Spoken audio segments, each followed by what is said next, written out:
Good morning, everyone. The topic for today is facial nerve, the anatomy and pathology related to facial nerve and the treatment options for facial nerve palsy. Myself, Dr. Ganesh, Assistant Professor in the Department of ENT, Sri Lakshmi Narayana Institute of Medical Sciences.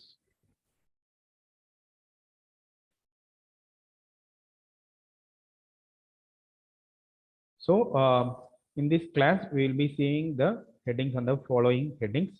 So, we'll have embryology of facial nerve, the anatomy of facial nerve, classification of facial nerve palsy, evaluation of a patient with facial palsy, electro-diagnostic tests available to diagnose facial palsy and management of same, few clinical conditions pertinent to topic of interest.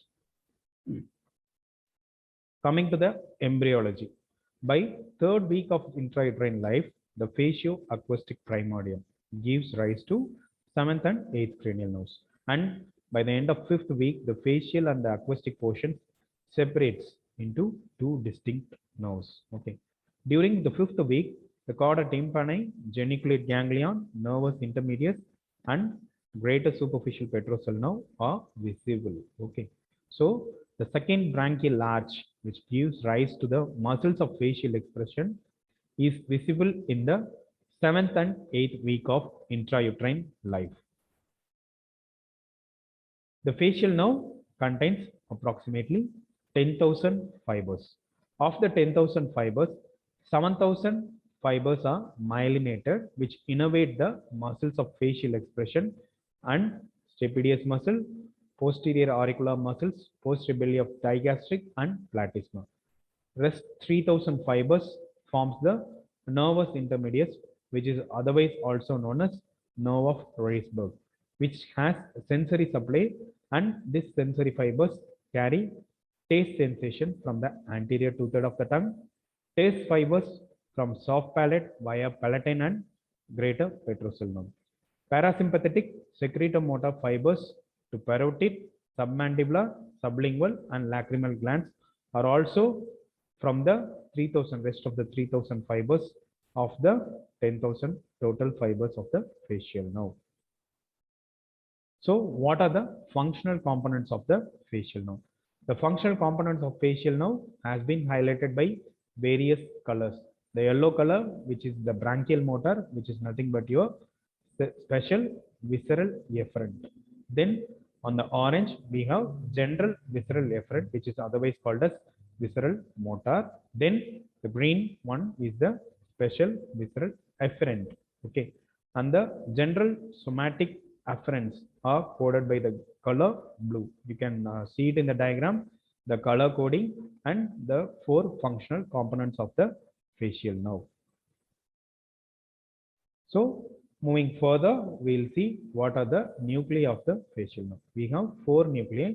One is the motor nucleus, which is nothing but your brachiomotor. Then the second nucleus is the superior salivatory nucleus, which is the parasympathetic nucleus. Then the third nucleus is the nucleus of tractus solitorius, which is your gustatory nucleus. Then fourth is the spinal nucleus of trigeminal nerve. Okay. So we have four nuclei which is located in the lower pons. Motor nucleus, which is your brachiomotor, superior salivatory nucleus, which is the parasympathetic nucleus. Then gustatory nucleus is nothing but the nucleus of tractus solitorius. Then spinal nucleus of your trigeminal nerve. Then we have supranuclear segment. In the supranuclear segment, we have cerebral cortex. From the cerebral cortex, it leads to corticobulbar tract. From the corticobulbar tract, it goes to the facial nucleus, which is your pons. That's why in the upper part of the face, we have crossed and uncrossed fibers. Whereas in the lower face, we have crossed fibers only, which is represented in the diagram over there. Okay. So we have on the upper part of the face where you have both crossing and uncrossing, whereas in the lower face you have only crossed fibers. Coming to the nuclear segment of the facial nerve. The nucleus, the facial motor nucleus is located in the lower one-third of the pons. Then the peculiarity over here is the abducens nucleus is located, the facial nerve nucleus wounds around this abducens nucleus, or then it exits at the brainstem at the recess between olive and the inferior cerebellar peduncle. From the motor nucleus of the facial nerve, this facial nerve takes a turn around the sixth cranial nerve, the nucleus of the sixth cranial nerve, especially your abducens nerve. Then it exits at the pontomedullary junction. The exact area is between the olive and the inferior cerebellar peduncle. Cerebellopontine angle, a word about the cerebellopontine angle.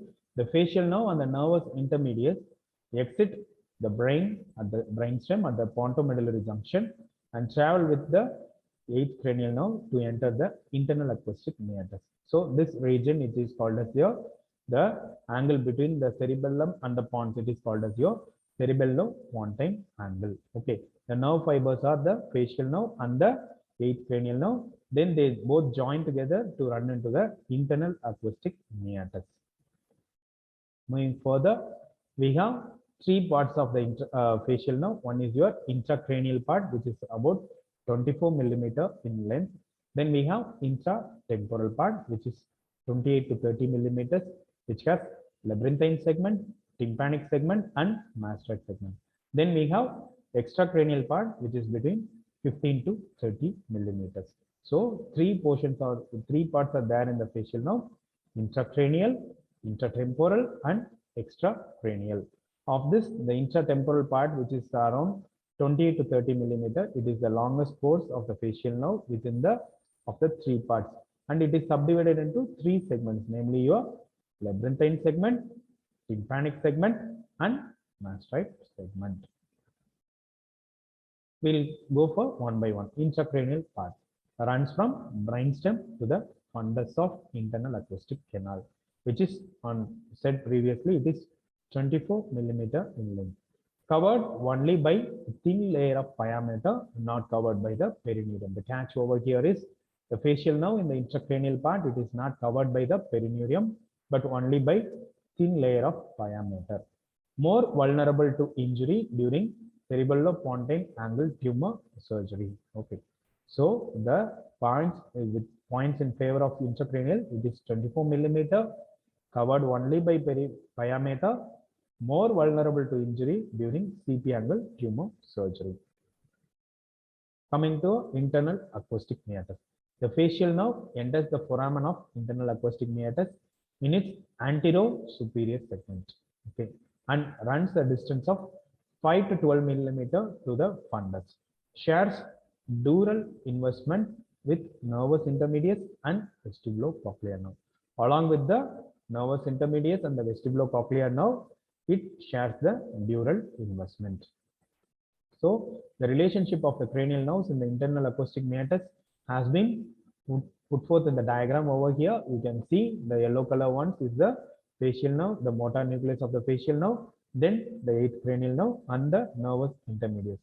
The aragonite matter and the dura matter is surrounding the entire facial nerve, leaving apart the perineurium. Then the same has been represented on the internal acoustic meatus, where you can see the facial nerve is entering at its antero-superior part, whereas the vestibulocochlear nerve is entering in the antero-inferior part. You have the superior and the inferior vestibular nerve. The bony segment which divides the facial nerve from the superior and inferior vestibular nerve, it is called as Bill's bar, which is represented in the diagram. Okay, this is the relationship of the facial nerve in the internal acoustic meatus. Coming to the segments of the facial nerve, we have the labyrinthine segment, which lies beneath the middle cranial fossa. Then it is the shortest and thinnest part of the fallopian canal. The fallopian canal is nothing but a bony canal which overlaps the facial nerve in the labyrinthine segment.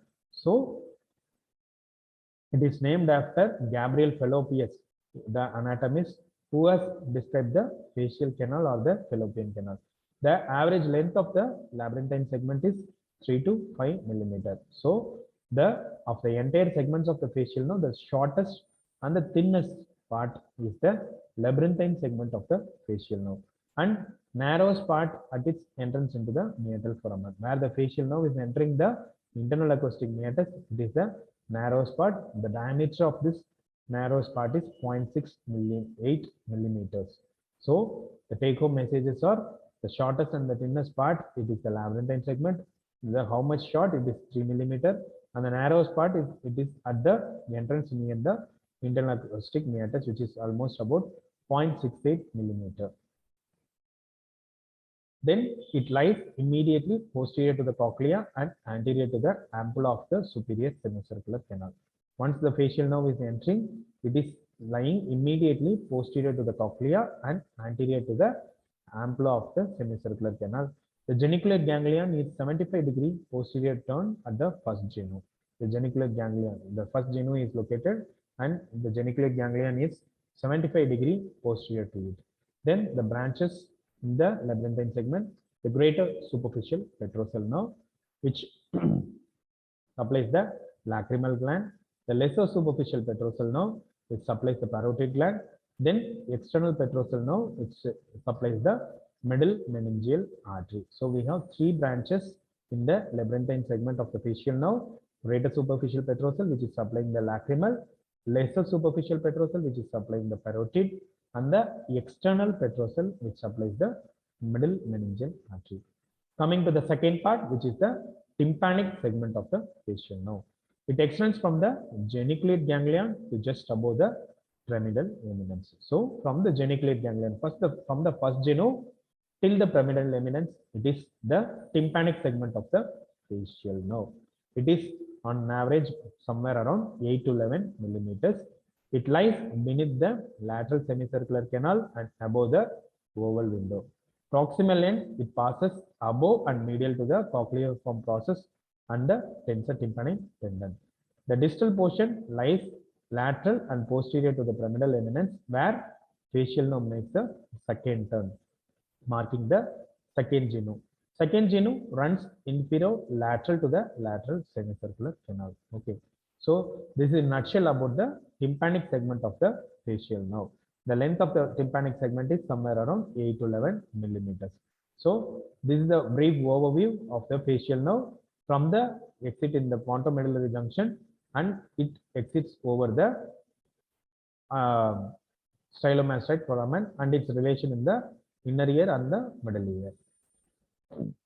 Coming on to the mastoid segment of the facial nerve, the second genu marks the beginning of the mastoid segment. Okay, from the first genu to the second genu, it is the tympanic segment. From the second genu, it marks the beginning of the mastoid segment, which is lateral and posterior to the pyramidal process. The nerve continues vertically down over the anterior wall of the mastoid process to exit at the stylomastoid foramen.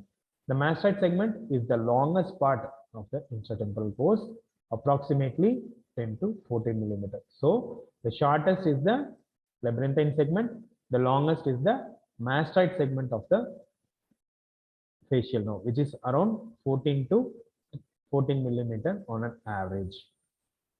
So what are the branches? The motor nerve to stapedius muscle, is from the mastoid segment. The cauda tympani nerve runs between the malleus and the incus. It's a cord-like nerve which is crossing the middle ear mesotympanic area, and it runs between malleus and incus. It secretes secretomotor. It gives secretomotor fibers to the submandibular and the sublingual salivary gland, and taste fibers from the anterior two-thirds of the tongue. A branch joining a cutaneous tube of facial, which joins with the auricular branch of vagus. Okay, this is also given in the mastoid segment of the facial nerve. Then the extracranial segment. From its exit at the stylomastoid foramen, the facial nerve leaves the temporal bone via the stylomastoid foramen, lying between mastoid tip and the styloid process. The posterior auricular nerve, which supplies the pinna on occipital belly of occipitofrontalis. Branch of posterior belly of digastric and the styloid muscles was also supplied by the facial nerve. At the pes anserinus, which lies in the parotid gland, the superficial to the retromolar vein and the external parotid artery. In the parotid gland, it forms pes anserinus. Okay. Then it forms 5 terminal branches. The temporal branch, which supplies the upper part of orbicularis oris, orbicularis oculi, frontalis, corrugator supercilium. Then we have zygomatic branch which supplies the lower part of orbicularis oculi. Then we have buccal branch which supplies buccinator and upper lip.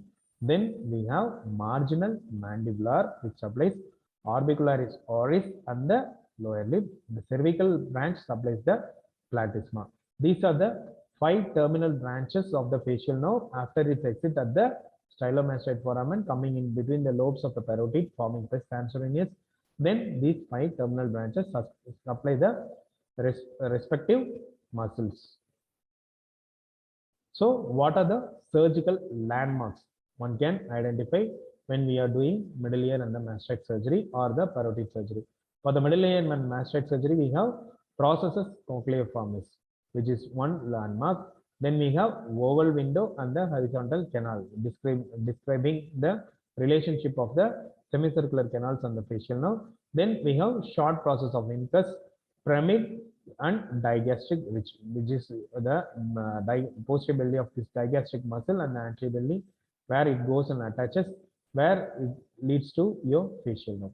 On the parotid surgery, we have cartilaginous pointer or the tragal pointer, which is the poor reliable landmark. Then we have tympanomastoid fissure, which is most reliable. Then we have styloid process. Then posterior belly of digastric muscle. So there are 4 or 5 landmarks for the middle ear and the mastoid surgery and 4 landmarks for the parotid surgery, namely your cartilaginous pointer, tympanomastoid fissure, styloid process, and posterior belly of digastric muscle. Moving on to the branches of the facial nerve. In the facial canal, we have greater petrosal nerve, which joins with the deep petrosal nerve and forms the nerve of pterygoid canal in the pterygopalatal, forming the pterygopalatal ganglion. The postganglionic fibers, it goes along with the zygomatic nerve and it supplies the lacrimal gland. So we have greater superficial petrosal nerve going and joining itself with the pterygopalatal ganglion. The postganglionic fibers supplies the lacrimal gland. Then nerve to stapedius muscle. It arises opposite to the pyramid of the middle ear. Okay, the muscle dampens excessive vibrations of stapes caused by high-pitched sounds. Then in paralysis of this muscle, patients will have hyperacusis because the loudness dampening function will be absent. So the patient can able to hear loud noise, or patient will say hyperacusis, which is suggestive of lesion at the nerve to stapedius region.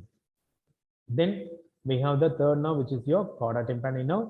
The preganglionic parasympathetic fibers will reach the submandibular ganglion. The postganglionic fibers, the submandibular gang, lead through the lingual nerve and the sublingual gland. Taste fibers from the anterior two-third of the tongue has been received by this cauda tympani nerve. Exit at the side of stylomastoid foramen, you can see we have 5 terminal branches, namely your temporal, zygomatic, buccal, marginal mandibular, and the cervical branches. Again, the terminal branches along with the parotid and the posterior auricular region has also been shown in this diagram along with the muscles, respective muscles, as I have told earlier, where they are supplying. Branches of communication in the internal acoustic meatus with the acoustic nerve at the geniculate ganglion. We have few communications of the facial nerve.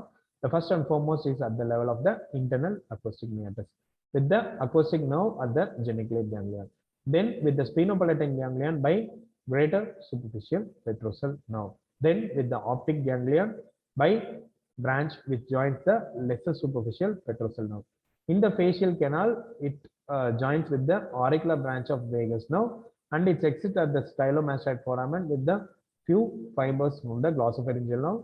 On the face, it has its communication with the trigeminal nerve. On the neck, it has its communication with the cutaneous cervical branch.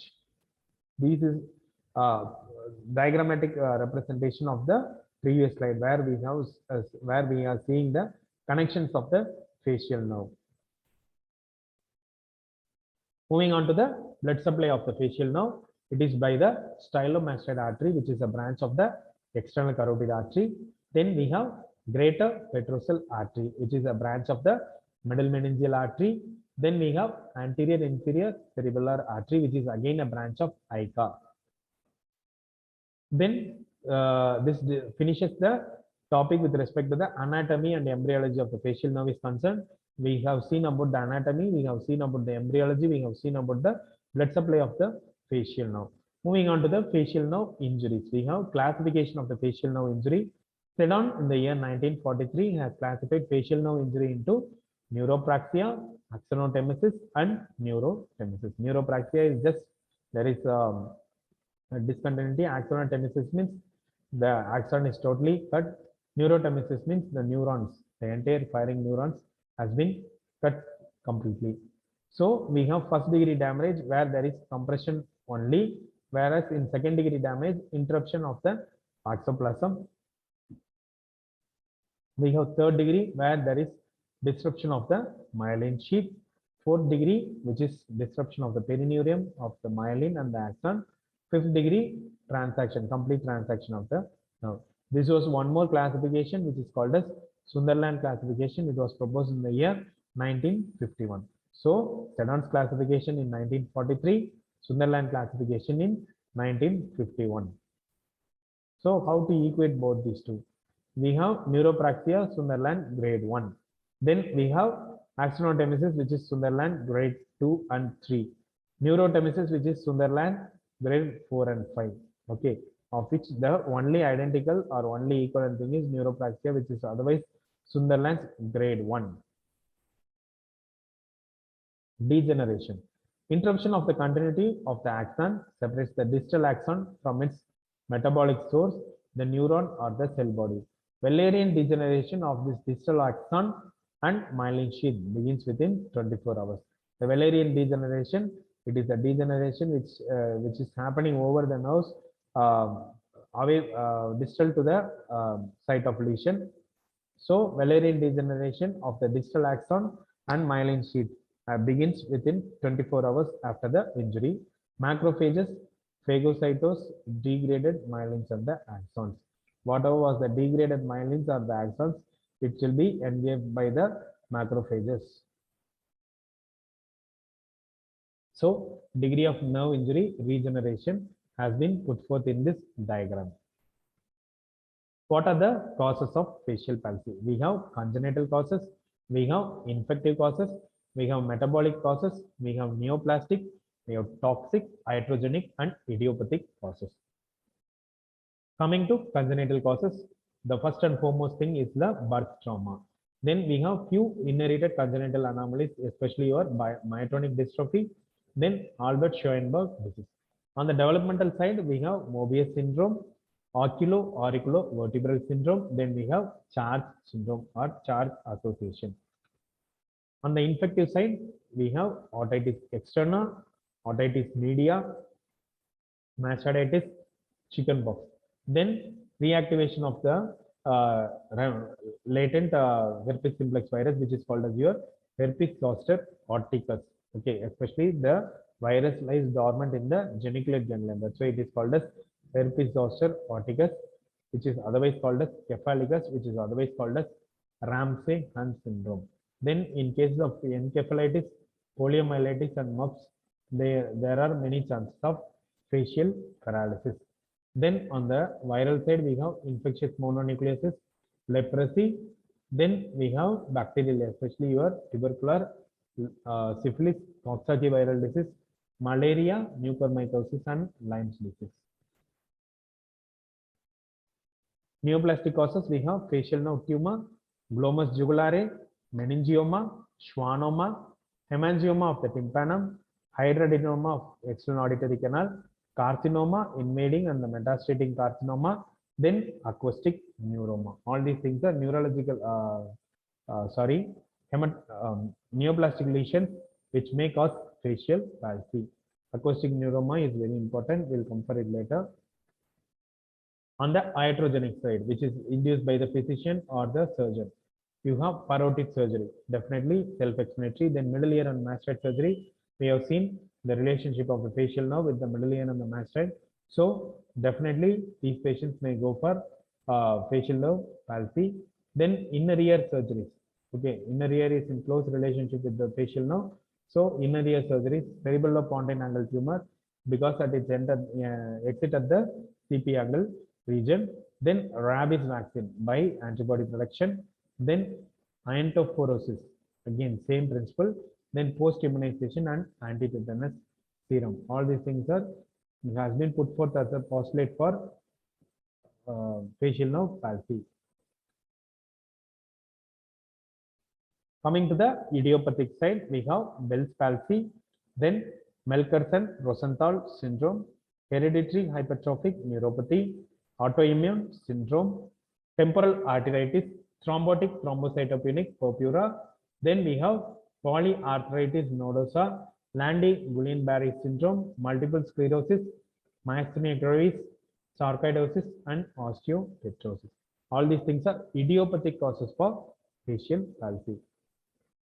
Coming to the tabulation of the same, skull-base fractures. Trauma leading to facial palsy is usually seen in skull-base fracture, facial injury, penetrating injuries to the middle ear, then altitude paralysis or barotrauma. All these things have been put forth as the traumatic events responsible for facial palsy. The last thing is your scuba diving. Again, it may mimic your barotrauma. Then on the metabolic side, we have diabetes mellitus, hypothyroidism, pregnancy, and acute porphyria. On the toxicity side, we have thalidomide toxicity, tetanus, diphtheria, and carbon monoxide poison.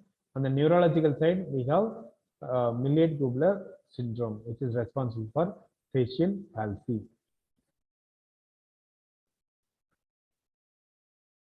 How to evaluate a patient with facial palsy? First and foremost thing, the history is very important. The onset of facial palsy has to be taken in consideration. What are the previous symptoms before the onset of facial palsy? Whether the palsy is complete or it is just a paresis, which is your incomplete facial palsy. Then unilateral or bilateral. Bilateral, again, there are few reasons for bilateral facial palsy, which we will come for it later. Then pain associated with facial palsy, associated symptoms. These are the few salient questions which one has to ask when we are attending patients with facial palsy. Then on the clinical feature, we have central versus peripheral facial palsy. Then complete head and neck examination has to be done. Then cranial nerve evaluation has to be done. The electrodiagnostic or the topodiagnostic testings and role of CT scan, HRCT and MRI is very important when we are dealing with the investigations of the facial nerve. So this is a bony CT showing the lesions of the facial nerve, which is seen in the picture 2 clearly as well as in the picture 3. Clinical signs suggesting site of facial nerve palsy. Upper facial territory is supplied by bilateral motor lower cortices, whereas lower facial territory is supplied only by the contralateral motor cortex. Therefore, unilateral central lesions spare upper face. We have seen upper facial territory is supplied by bilateral motor cortex. So even if there is a lesion on one side, the upper part of the other side of the face is spared because of its bilateral innervation. Then lesions distal to the geniculate ganglion, mostly motor abnormalities. Proximal to the geniculate ganglion, motor gustatory as well as autonomic abnormalities, because motor fibers will spread away, then autonomic fibers we may take. So we have few lesions which are proximal and distal to the geniculate ganglion. Central facial palsy, upper motor neuron lesion. Again, it's an upper motor neuron lesion. Movements of the frontal and the upper orbicularis tends to spare because of uncrossed contributions from the ipsilateral supranuclear area. The facial palsy from the central neuron type can be easily diagnosed.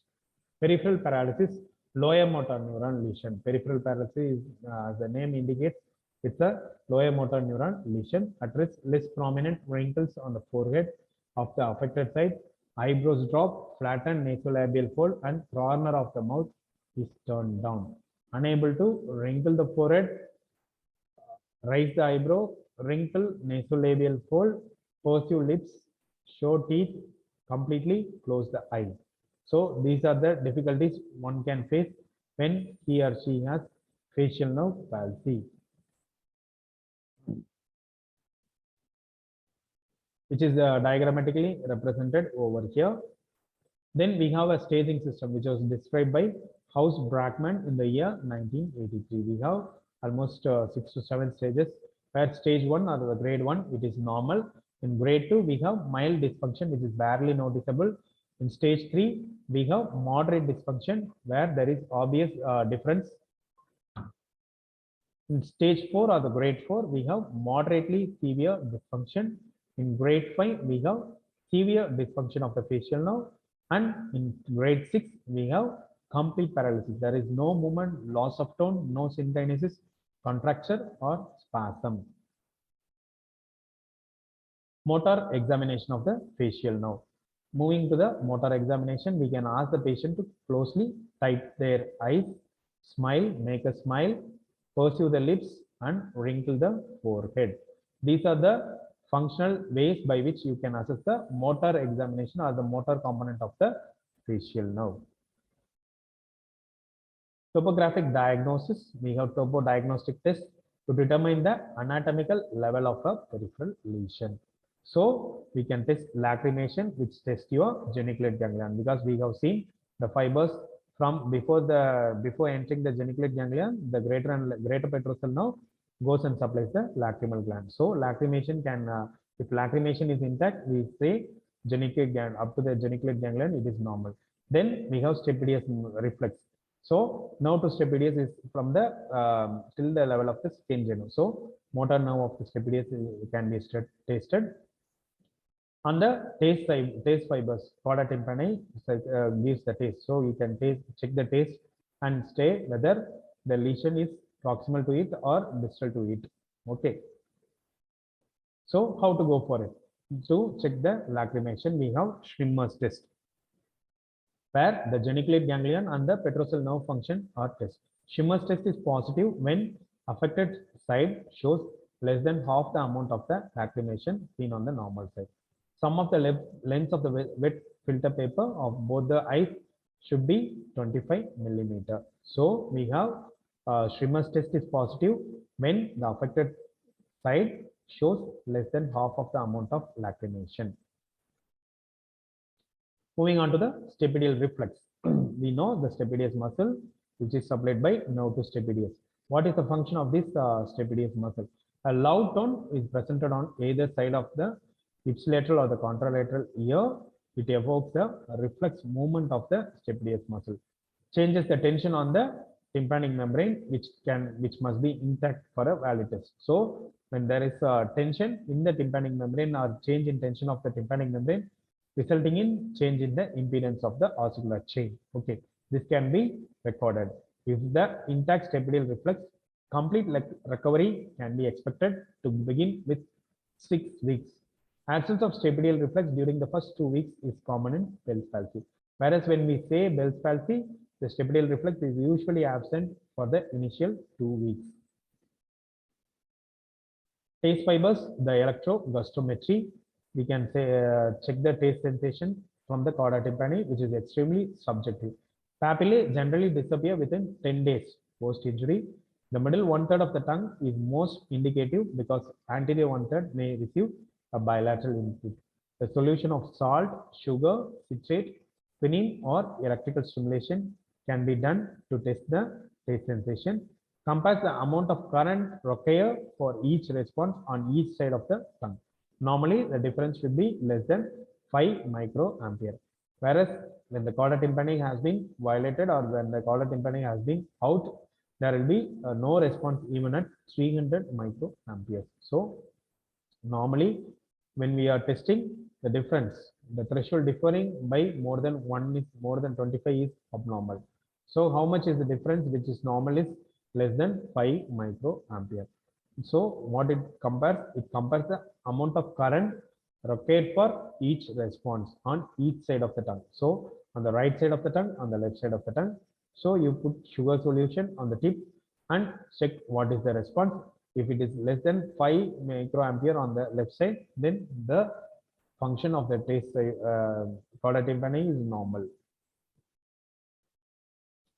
Coming to the salivary flow rates, it is again checking the chorotympanic cannulation of your Wharton's duct bilaterally, 6% of citric acid on the anterior part of the tongue, 5-minute measurement of output, significant if 25% reduction in flow of the involved side as compared to the normal side.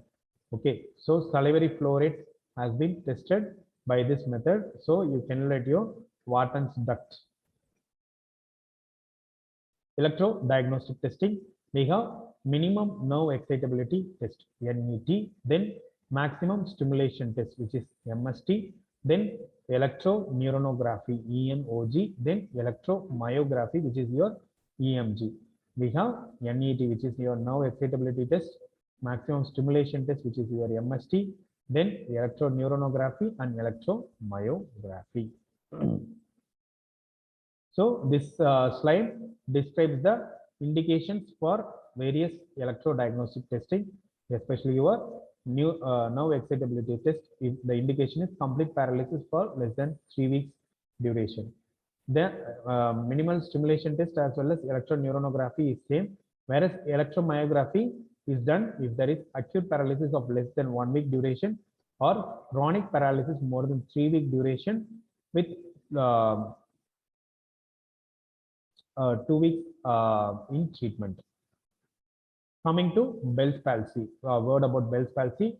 It was described by anatomist Charles Bell. It is idiopathic unilateral self-limiting facial palsy.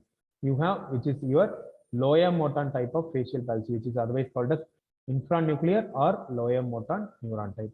Persistent latent viral infection, activation, and exposure to cold. All these things has been put as postulates for the development of Bell's palsy, where we have facial drooping on the affected side. On the affected side, we have drooping of the facial muscles. Why we need to know about this Bell's palsy or idiopathic facial palsy? Because it is the most common cause of facial palsy in more than 50% of cases. Most of the time, the age group is 15 to 45 years of age, and sex predilection, we have equal sex predilection for both males and females, and unilateral facial palsy is more common than bilateral, and increased risk is seen in pregnancy as well as in diabetes mellitus. The recurrence rate of this Bell's palsy is 10%, and 60% of these recurrences may have previous episodes of upper respiratory tract infections. Etiology, you have microcirculatory failure of vasa nervosum, microcirculatory failure. Then we have viral infection, especially your herpes simplex virus, then ischemic neuropathy, then autoimmune reaction. Associated symptoms may be hyperacusis, decreased production of tears and altered pace, otalgia, oral fullness, facial or retroauricular pain. All these things are the associated symptoms in facial palsy. Moving on to the investigation, we have serum testing for rising titers of the antibody to herpes virus, but it is not reliable. Then we can go for salivary PCR analysis of herpes simplex virus type 1 or varicella zoster.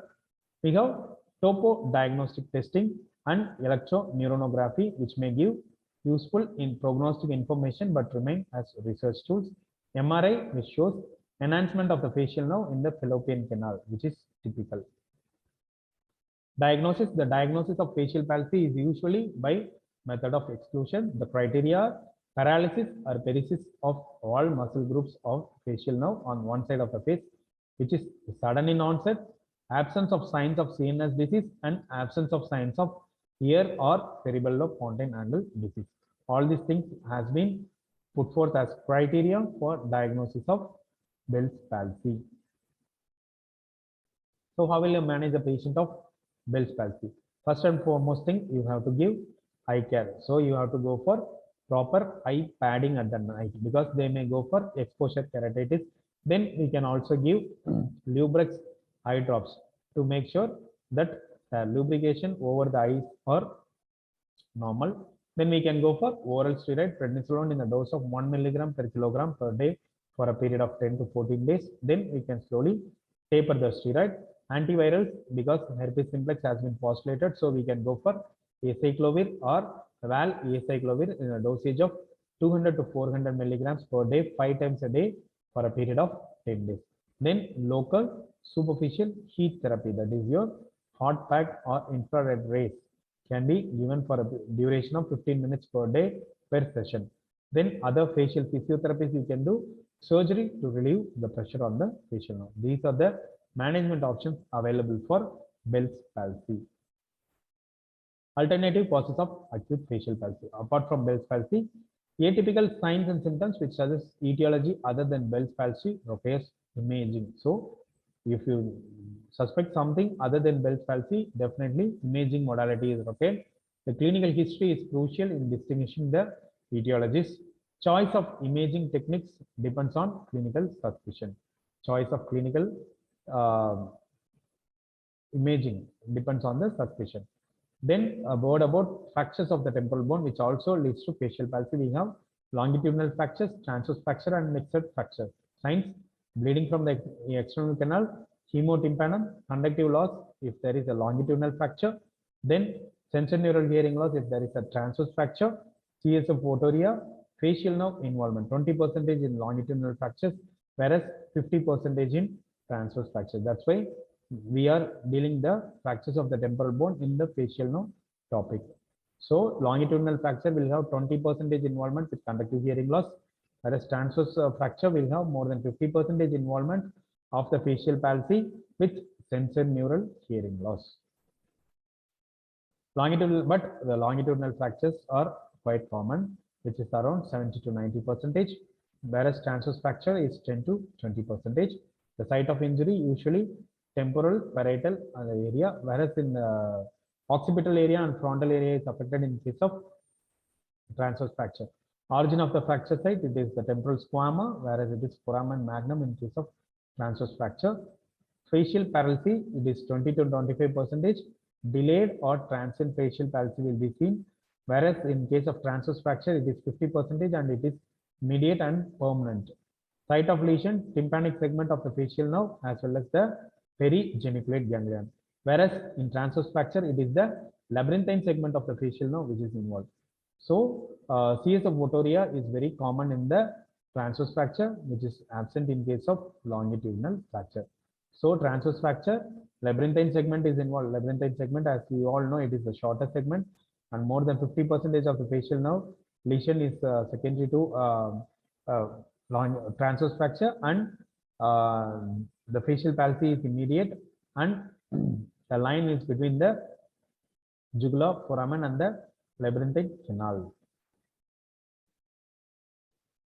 Surgical treatment, restoration of anatomical integrity. Facial nerve decompression, canal is uncapped. Sometimes the nerve sheath is kept open to relieve the pressure. Indication, you have complete paralysis.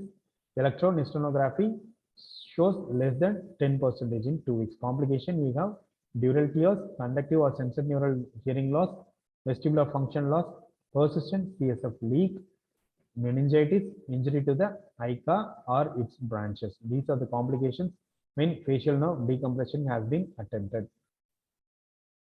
This technique of facial nerve decompression as well as end-to-end anastomosis was described by Sterling Bernal in the year 1937, who performed the first successful intratemporal suture and one in 1930 facial nerve graft within the temporal bone has been done by this great person. Then anastomosis as soon as possible. Now endings of freshen and suture with 80 or 10-0 monofilament sutures and 2 to 3 sutures applied over the epineum. The nerve grafting, greater auricular nerve is used if less than 10 centimeters is needed. Sural nerve is used if more than 10 centimeters of facial nerve has been repaired. Okay, so the nerve grafting is by 2, especially your greater auricular and sural nerve. Restoration of the functional integrity of the neuromuscular system of the face by crossover technique. One is your crossover technique, where hypoglossal to the facial nerve. You transposition the nerves. So hypoglossal to facial nerve, spinal axillary to the facial nerve, and facial to the facial nerve. Indications are irreversible injury of the facial nerve, intact mimetic function, intact motor end plate function, and intact distal facial nerve. Advantages: low degree of technical difficulty, relative short time to the movement, one anastomotic suture line and motion that can be resembled mimetic with the practice. The disadvantage of this is donor side morbidity with paralysis. Muscle transposition. Suppose if we are can't be able to transpose the nerve, we can go for muscle transposition. The two muscles are temporalis fascia and the masseter. When neural techniques are unsuitable because there is no longer an intact facial-neuromuscular system, then you can go for muscle transposition. Or when there is a loss of motor end plates from long-standing facial nerve interruption, at least for a period of 3 years, then you can go for this muscle transposition. Or when other cranial nerves are sacrificed, thus eliminating crossover technique as a viable option. So when you have compromised the other nerves, then you can go for this muscle transposition technique. What are the other ancillary procedures? We can go for rhytidectomy, blepharoplasty, brow lift procedure, prosthetic implants, and lip tightening techniques. On the free flaps, we have gracilis muscle, serratus anterior, latissimus dorsi, and abductor collicis. The nerve graft is harvested and attached to the opposite normal side, and then 6 to 9 months later, a free muscle flap with its neurovascular bundle intact is anastomosed with the appropriate nerve and vessels for reanimation. Prepared facial nerve recovery score. Score function, score A, that means a normal function. Score F means no movement at all. Then score C, we have strong closure of the eyelids and oral sphincter, some mass motion, and no forehead movement. What are the bad prognostic factors for facial nerve palsy? A complete facial palsy, no recovery by 3 weeks, age over than 60 years. Pregnancy again is a bad prognostic factor. Ramsay-Hunt syndrome, as we told earlier, herpes zoster oticus, reactivation of the latent or the dormant herpes zoster virus from the geniculate ganglion. Associated conditions include diabetes, hypertension, and pregnancy.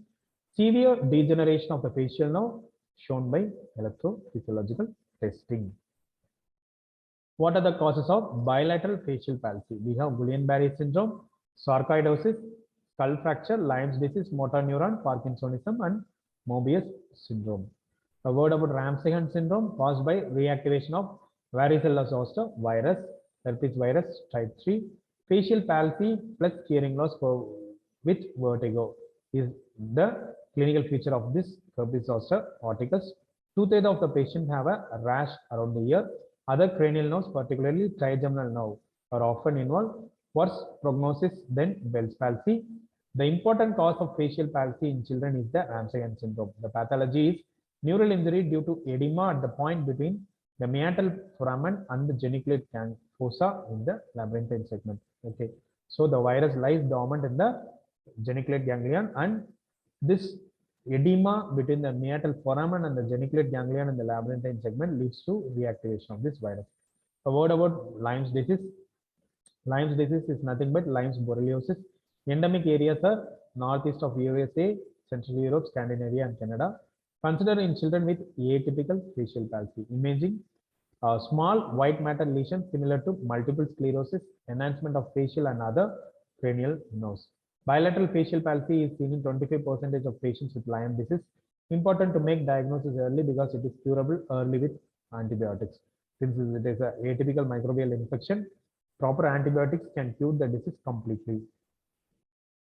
Mobius syndrome, syndromic cause of facial palsy, bilateral facial palsy, most frequently sporadic, congenital facial weakness with impairment of ocular abduction, dysfunction of the other cranial nerves, especially 3, 4, 9, 10, and 11th cranial nerve, skeletal abnormalities, especially orofacial limb malformation. Pathogenesis, we have genetic cause has been exclaimed. Sometimes they have a ischemic cause. This is a brief overview about the Mobius syndrome in a case of bilateral facial palsy. Moving about the other syndrome, which is your Melkersson-Roenthal syndrome. It is by the chromosome 9p11. It is a dominant variant. The triad includes recurrent orofacial edema, recurrent facial palsy, and lingua plicata, which is your fissured tongue. So, orofacial edema with bilateral facial palsy and lingua plicata. Lips become chapped, fissured, or red bound in appearance. Biopsy identifies granulomatous changes. Facial nerve decompression may be indicated if facial palsy is severe and recurrent. So this is the word about Melkersson-Roenthal syndrome, where we have bilateral facial palsy in 50 to 90% of cases.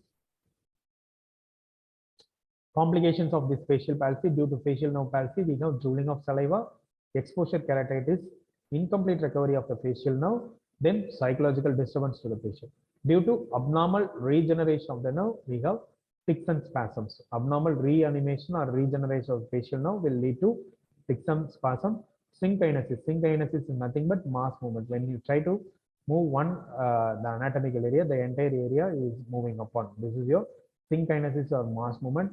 Then we have crocodile tears, abnormal reanimation of the face fibers with the lacrimal gland, leading to whenever the patient eats, he tears, which is nothing but your crocodile tears. Then Fry syndrome. Whenever we try to eat, they tend to sweat a lot, which is called as your gustative sweating, Fry syndrome. This finishes the topic with respect to the facial nerve and its management.